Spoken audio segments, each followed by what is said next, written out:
back to the Brandon and Joe podcast. Our guest today is Tristan Baharally.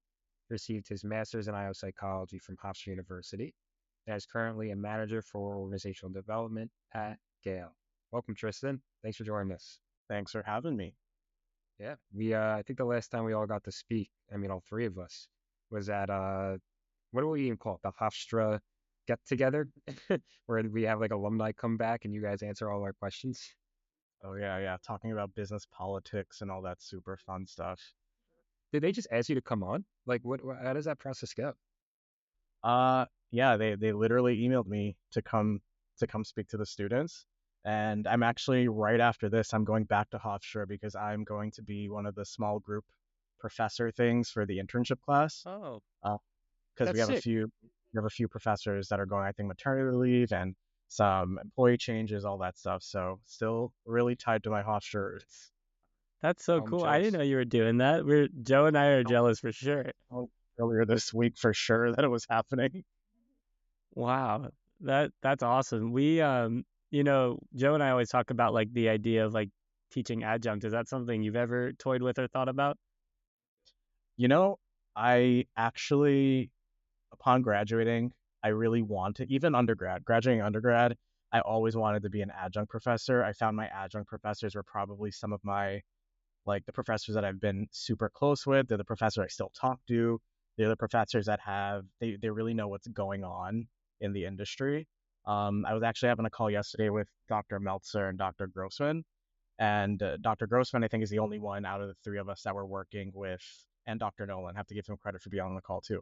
But the two of them, working at Hofstra, they're very much in the research, very much in what's going on, that the research aspect of IO. But Dr. Meltzer and I, being in the field, see a lot of, I think, the real life. How does research get applied? How does it not get applied? How do we kind of fit into this tiny mold that it's not supposed to fit in?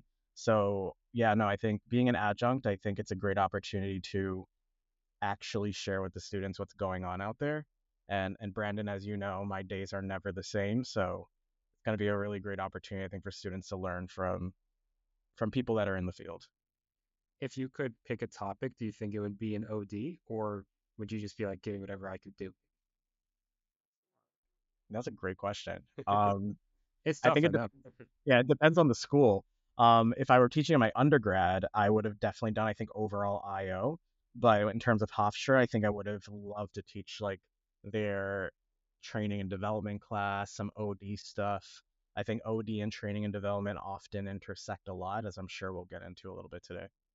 Hey, that is really good segue for us because you have a lot of experience in OD. Joe and I were able to listen to you talk about really OD and just kind of getting your foot in the door at organizations, like working on your LinkedIn, your resume. You did a workshop for us our first year in the program. So we wanted to make sure we could give you the platform to tell everybody all the great information you told us. So starting with that, like in that application process, like what led you to apply to OD over like other IO disciplines? Yeah, so this is the part where I talk about my entire career path and how it's not technically OD, but um, I started with my internship at Hofstra, obviously. And my internship was actually at Northwell Health, the Center for Learning and Innovation. And over there, I worked with an incredible team, mostly IOs, from a variety of schools. But over there is really where I fell in love with primarily leadership development and that aspect of organizational development. So I was a little bit siloed initially. But at Northwell, I worked on, high potential development programs, physician leadership programs, orientation, frontline leadership programs, all that cool, fun stuff. So I really love to see the impact of leadership development on the organization. It was tied to their performance management. We tracked who was getting promoted based on the program. I remember there was even a class we did on emotional intelligence where we compared results of the emotional intelligence assessment to high potential employees versus not lower potential, but employees that were not part of the high potential program. So seeing how all of those things connected was really fascinating to me. But ultimately, my time at Northwell came to an end at the end of my internship, and I ended up applying to learning and development positions, which was what I all I knew really was learning and development. I really wasn't familiar with the broader organizational development um, field. However, I ended up working at Movable Inc., which is really where I dabbled in the organizational development space. I applied to learning and development. Movable Inc. Was a startup tech company for marketing data. And over there, I worked with an amazing manager and an amazing team to really establish what learning and development was. And we kind of dabbled in performance management, people development. We really stepped into the talent development / organizational development space. We worked closely with our really integrated HR team to solve a lot of people issues. And that is when I realized I wanted to do organizational development. It got to the point where I actually tried to convince my manager back then that I wanted to change our team name from learning and development to learning and talent development. But then I was like, ooh, let's make it organizational development so that, whoever's in this role can get other jobs out of it. But ultimately ended up here at Gale, where I work with a team of mostly IOs. It's 4 of us, and 3 of us have an IO psychology background. And that's really where I got to see what organizational development is and investing in people and really connecting all these initiatives to solve people and organizational issues, really collaborating with the business to come up with really cool initiatives to get people growing and contributing to the business and ultimately enjoying work a little bit better. Or as Adam Grant says, help make work suck less. We're gonna put that as the slogan, as our episode description. We've said I'm thinking of that like Michael Scott quote where it's like he says like Ovechkin or what is it, and then he says Michael Scott under. And do that. Anyways, I know we have a lot of students that go through the Northwell internship and have learned so much out of it. So I'm glad to hear that you had a great experience and learned a lot. I'm interested to know over those 3 experiences, uh, what was it like doing IO type of work? Because I know Northwell, we send IOs there, so I'm guessing that you're able to do a lot of IO work there. Now you said you work with a lot of IOs now, but maybe in the middle of Movable Inc., were you like the only IO, or was it kind of like across the board you were able to do all this cool stuff? Yeah, so Northwell and Gale are really where I worked with primarily IO folks. Northwell and Gale are pretty mixed, but most of the team was IO. Movable Inc. was, if I recollect, I was the only IO on the HR team. I do not believe there was anyone else across the entire organization that had the degree I had. People were familiar with it, which is a great talking point. But ultimately, I think in terms of the differences of working with those groups of people, I think it really depends on what people's priorities are. I can't say that my experience with IO people are more data driven than non IO people. I think ultimately what drives business and drives outcomes and drives effective people initiatives are data supported initiatives. So you'll often see like at Northwell and Gale, we're often pulling together like needs analysis information, engagement survey information. We're doing formal analysis, formal data collection. At Northwell, we did focus groups, we did surveying, all that kind of stuff. And similar approach to Gale, we work really closely with a variety of different departments or domains, as we call them, to get the data to make people initiative decisions or to actually propose ideas. In terms of Movable Inc., I think that the biggest difference was really advocating for that IO jargon. And that's really where I was pushed to really try and advocate for the IO perspective because I think coming straight out of school, because Movable Inc. is where I started immediately after I graduated, I knew the IO jargon like the back of my hand. I knew transformational leadership theory, all those kinds of things, but the average person isn't going to know those terms, and then on top of that, you have to deal with different business perspectives. Some people don't like like certain terms that IOs use. I have to kind of translate it in a way that makes sense for them. But being a stubborn IO, I'm like, that's not what that means. But you really have to learn how to do all of that. So although at Movable Inc., I think I had to do a little bit more advocating for the IO perspective.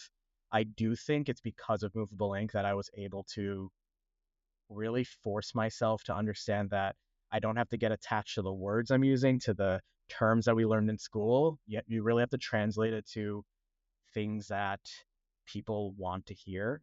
like the idea of organizational culture. Some leadership may not like the term culture, may not like how we approach culture. Um, employee brand proposition, all that kind of stuff. There are different ways leaders, employees, team members approach those things compared to how we approach it. So I think the biggest difference is really that advocating for the IO perspective, even though it was kind of there already. But with Northwell and Gale, much easier than a place with no IOs. That's an interesting topic, and I want to ask you this, Tristan. I've had conversations with people about like the differences of working with a lot of IOs versus working as the only IO. What kind of like recommendation do you have for students who are maybe graduating and looking for their next role? And sometimes like they'll consider like if they're working with IOs or not. Like what kind of recommendation do you have for like the experience that you should look for when applying your work with IOs in the future? Like just based off your experience. Yeah, that's a great question. I think ultimately with new grads, I think don't get caught in this space that you're still in college or graduate school. I think in grad school and undergrad, your competency is proven through your ability to recite information.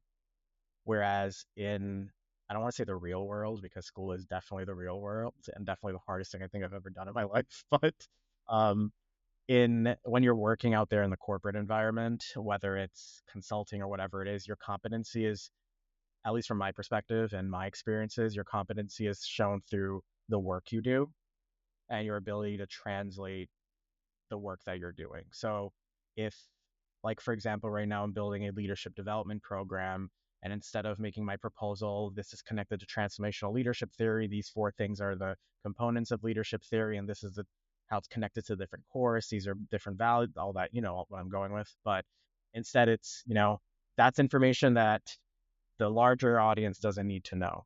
That's information I need to know to feel good about the work I'm doing. So when it comes to going out there in the real world, I think detach yourself from reciting information as a way to show that you're capable and show that you're capable through the work you're doing or that appetite to learn and contribute or focus really on that applied piece. I think like when I graduate Hofstra, every single class had an applied project. Try and translate that into like actual applied work in some way.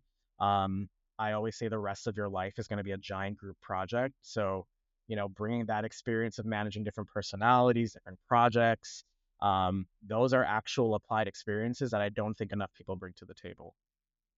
I like that about Hofstra, that every class I feel like there was like one applied project that like you use stuff from the class, but you're right, you weren't just like reciting information. You actually had to know how to do the stuff that you were learning. Um, so it's a great piece of advice. Uh, and I know we talked a little bit about before we hopped on the actual recording, that you do a whole bunch of different things. Are you able to give us like a day to day overall, or is it that different, like day to day, like what you end up doing?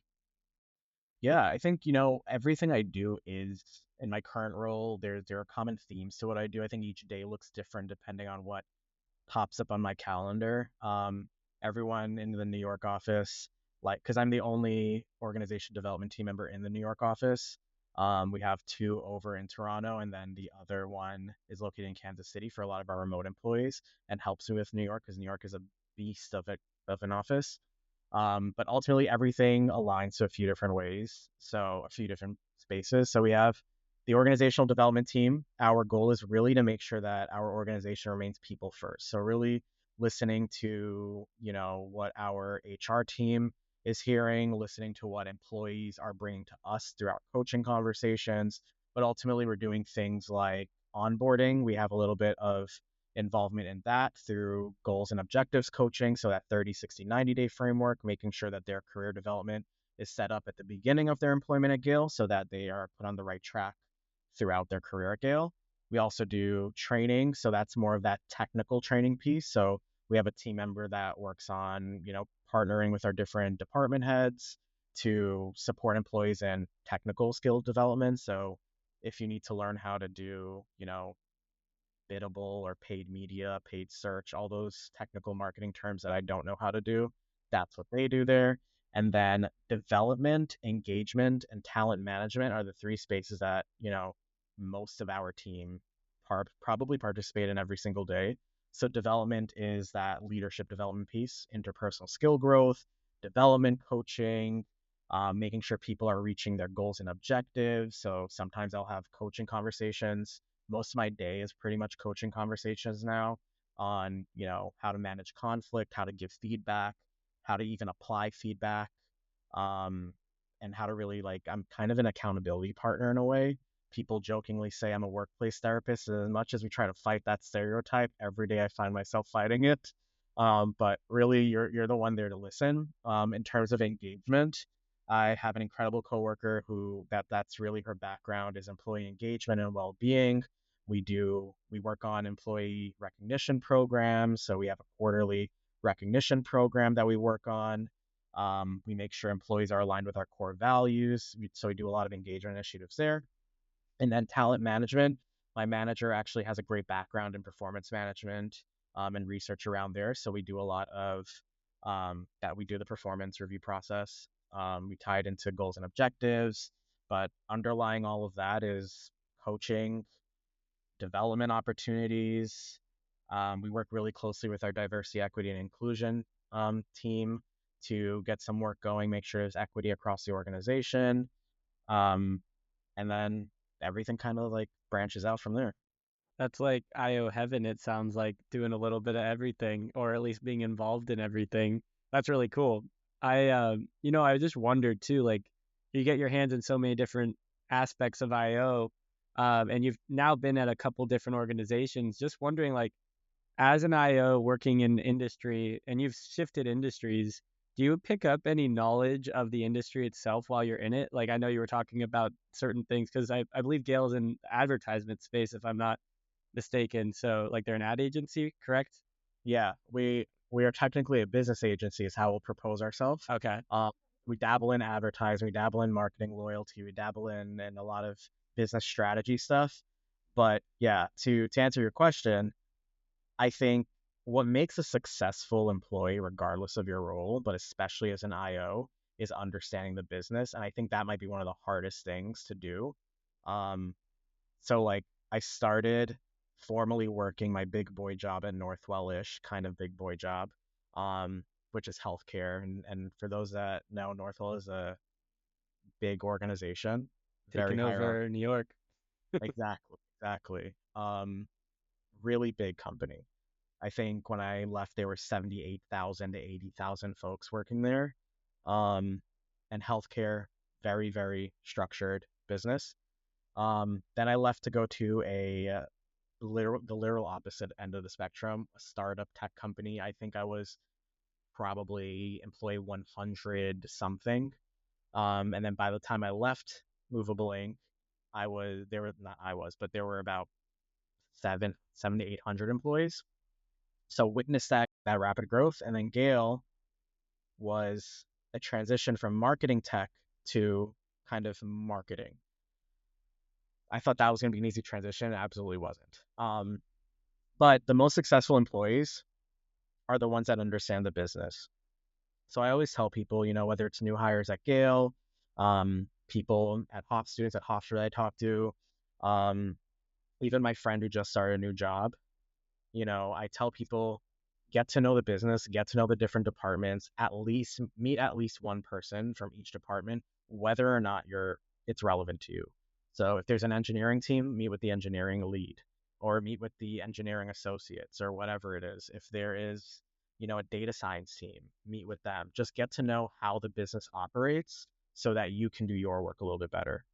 It's much harder to do IO work when you have no idea what's going on in the business. I also think in general for HR, it's much harder to get buy-in. HR has a horrible reputation at some companies, so it's much harder to get work done if you don't know how the business is operating. And that's something I really appreciate about working on a team of IOs and a team of, really passionate HR folks is that, we really want to make sure that we're taking data from everyone. So, one really exciting project that I worked on was kind of formalizing, I was part of it, but formalizing a return to office policy. A lot of companies are doing that, but what was really cool about our approach was we went out, we met with, I think probably like 70 or so employees, and we wanted to understand how this would impact them, what would be some benefits to it, all that kind of stuff, so we can come up with a policy, but that met the needs and desires of our leaders, but also met the needs and desires of our employees to come up with something that was flexible enough to meet the needs of everybody. I'm just curious, so you're technically under HR, right? Yeah, so if you looked at a paper org chart of my team, we formally roll up into HR. But I like to say, my manager likes to say we're kind of HR adjacent. And since I've been in learning development, actually, I've been told that we're HR adjacent because I think learning and development does kind of like tend to push itself a little bit to the side, so that we can have those coaching conversations with that extra level of trust that people tend to put up walls when you say you're in HR. But once you say you're like on the organizational development team or learning and development team, that kind of disarms people in some way.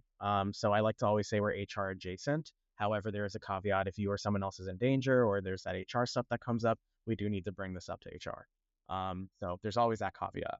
Because I was wondering, I know sometimes in very large organizations, these teams can like take on a family of their own, and like while you might be reporting to HR and like that dotted line, you can kind of be in your own environment, but then maybe at Movable Inc, I'm guessing you are like directly on the HR team with like a much smaller company.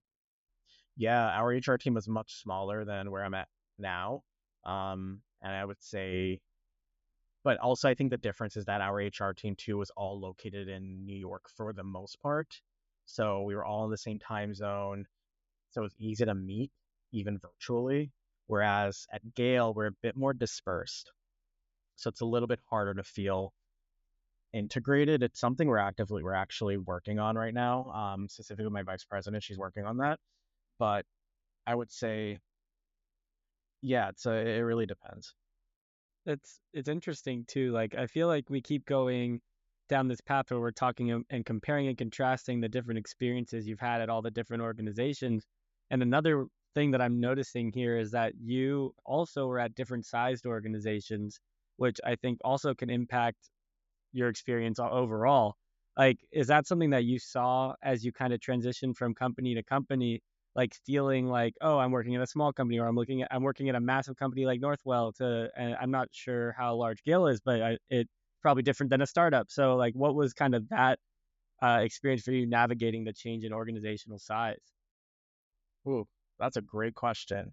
I always tell people too, like, I think it's great to have experience across all sizes of organizations.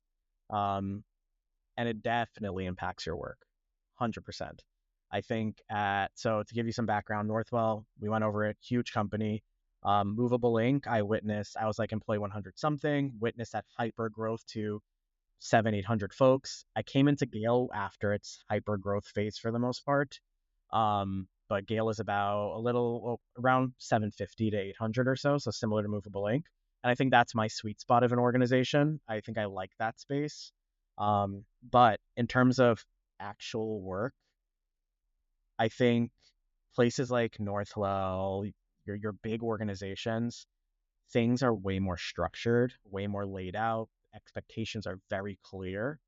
Um, at Northwell, if I were building a course with the team, we would be able to do it in a few months, maybe, meetings, collecting information, edits, come back again. You know, at Movable Inc and Gale, it's much faster pace. At Movable Inc, I was building classes in 2 weeks, um, going through the entire ADDIE process for the most part in 2 weeks, which is incredibly difficult, if not impossible to do properly. And then, at Gale, depending on the program, depending on it, I'm sure, if my manager's going to listen to this, he would love for me to get my work done in 2 weeks. But I tend to get skills. Um, so I think it really does, like Gale and Movable Inc, much faster pace than Northwell because Northwell is so structured and hierarchical. But, where I'm at now, work needs to get done quicker, which means you need to do all the analysis quicker. You need to do the data analysis quicker. Um, but it's exciting to me. Some people don't like it. I like being able to wear multiple hats. I think, like you said, it's an IO's dream to be doing all these different things and working with different people and ultimately getting to see the work at the end of the day, not only what we do as an IO, but what the clients get to do. So my clients are the employees, the work that they're able to output and the things that they're able to tell me because of the work we do is honestly really, really great, especially being at such a small slash mid-size organization. You really get to see and hear how your work is impacting everything at a larger scale. Whereas at Northwell, I only got to hear about how things impacted people that participated in it. Um, yeah, It must feel nice. It's like, oh, like the work that I did is actually making people happy. It's like it's a positive outcome. exactly. It's I went internal. It's seeing the end goal of everything or seeing the end product and how it works or how it didn't work. Um, is really actually motivating and seeing a different side of people. I was actually coaching someone earlier today and telling them seeing a different side of work for people is really fascinating because the average person is going to see them in work meetings talking about Excel sheets and all that stuff. And I get to talk about why did you choose to work with Excel sheets? That's my worst nightmare, you know? Uh, it's a really different perspective I get. It's nice. It sounds like you're really like sort of blossoming into this role. Like you can tell that you care deeply, which is I guess what you need for this type of position. Um, but as we near the end of the episode, we ask all our guests bits of advice for prospective students. And hearing that you might be teaching some of these prospective students very soon, we'll let you rattle one off for the end of our episode. Do you have any bits for our listeners? Yeah, my hot take is going to be it might be a little controversial, but I think my biggest piece of advice, and I tell this to everyone, especially in the IO slash business field, is, for IOs especially, don't get caught up in the company name. I think before I graduated Hofstra, I really wanted Northwell. When I tell you I was willing to do anything to get an internship in Northwell, I was willing to do anything. And by the time I graduated, if I didn't work at Northwell, I needed to be at Google, I needed to be at Deloitte, I needed to be at a big, well-known company. Um, but if I had listened to that version of myself, I don't think I'd be where I'm at today. I think I got the experiences I got because I was able to step out of Northwell and go to Movable Inc. and ultimately go to Gale. I think these are the organizations that if you want that quote IO dream, that's where you're going to get it. You're going to get it at probably the smaller organizations that are just getting their footing, which is why earlier I said I think I found my place in this kind of size organization where that's hyper growth or had just gone through growth because you need to wear different hats. You need to meet different people, and things are moving so quickly that people need to quickly trust you. So it's a really exciting place to be. So ultimately, don't get stuck on names. Get stuck on the experience that you're going to get in a company. Because at the end of the day, recruiters aren't going to look at yes, they might look at, oh crap, they worked at Deloitte. But, if you worked at Deloitte and had very little experience, that's not going to help you. But if you worked at this small startup that had 70 people that you implemented 5 different areas of HR or you were working really closely with the CEO, those are experiences that'll get you further than just a name. Yeah, that's really good advice. Joe, I'm not sure if we've had that on here, but I really like it. And I think as our class just graduated, I think that's good for people who just graduated like us to hear, because job market's a little crazy right now. So just a lot of people are looking for jobs and trying to figure out their next role. And instead of like sitting on a company, they could get that same experience somewhere else. And Tristan, I wanted to echo another point you made earlier in the episode, but I wanted to bring it back for your advice. Partnering around an organization, regardless of department, is I think a really good takeaway from this episode too, because like building partners like that, especially as an IO, like we implement, and you're an OD, but in general, like we're a lot of the times we're centered around change, and in order to increase buy-in, like we need to have people who trust us. And the first way to do that is to network around an organization and know all the players. And I think that that's a really unique piece of advice that you mentioned earlier in the episode that I wanted to bring back for other people to hear one more time to strengthen that. But both of those great pieces of advice, Tristan. I'm really happy you said those. Those are great. Yeah, and like as another thought to that, I always say, I don't care how much you know, but if you're the worst person ever, I don't want to work with you. And I'd rather you be hungry to learn, but be curious and excited to build relationships. That's I think what makes people succeed in companies is that ability to build allies, develop relationships, because you can be the smartest person in the room, but if you're not willing to get people to follow you or listen to you, then all that knowledge in your head is not going to go anywhere. It's actually just probably going to make your life much harder. I agree. Probably just you're just gonna create more problems. Half stuff will get done, and then like you're like, oh, what's the point of having all this information? Um, but yeah, I like what Brandon said. It's amazing advice. Thank you, Tristan, for joining us for this half-hour episode. I'm excited for people to hear it. Same. Time flew. That's Yeah, crazy. that was crazy. But thank you so much for coming on here, Tristan. It's always a pleasure getting to hear your perspective. Of course.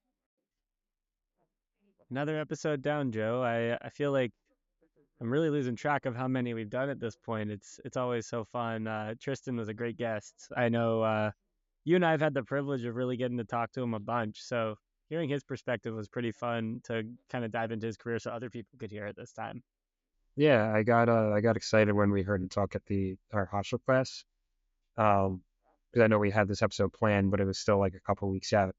So it was cool to finally get to really like dive deep into his career. He did like a lot of cool stuff. So there's a lot of good experience that the early career students who listen to this will get out of the episode. Yeah, definitely. And I know IOPSA for our e-board, we used to use Tristan for one workshop every year. It felt like he just kept coming back every year to talk to the Hofstra students. So it's really cool to see that Hofstra gives back and asks them to come back and teach now too. That's a cool opportunity. We might have to throw our names in the hat at some Yeah, point. I'm already jealous. It's okay though, Tristan. It's okay. But thank you so much, Tristan, for coming on. And thank you guys for listening. We'll catch you guys in 2 weeks. Bye, guys.